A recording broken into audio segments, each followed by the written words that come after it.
the summer of 2008, Bruce Pearl invited a high school student, Aaron Kraft, and members of Aaron Kraft's family to a family cookout at his home during an unofficial visit. This is against the rules. At the cookout, Bruce Pearl told everyone, Aaron Kraft isn't allowed to be here, but don't tell anyone.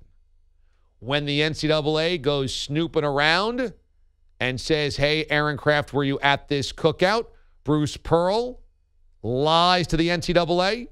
Bruce Pearl tells Aaron Kraft to lie. Bruce Pearl tells Aaron Kraft's family to lie. Eventually, when this comes out, the NCAA is not happy with it. He has openly lied about a recruiting violation to the NCAA. So Bruce Pearl is not only fired from Tennessee, Bruce Pearl gets a 3-year show cause penalty, which means you can't coach. Not allowed to coach. 3 years. 3 years. Not allowed to coach. This didn't happen in the 80s. It didn't happen in the 90s.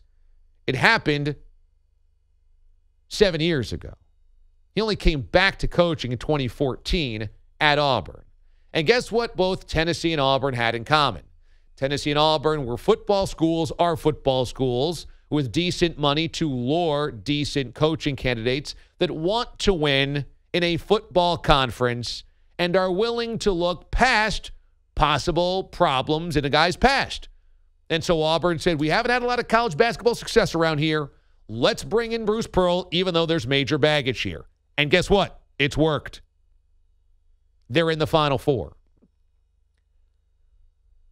But this whole thing obviously makes the NCAA queasy. This whole thing obviously makes March Madness very weird. It's kind of a bizarre morality play because do you look at Bruce Pearl and go, boy, that guy's dirty. He shouldn't be in the Final Four, and ignore everybody else and their violations?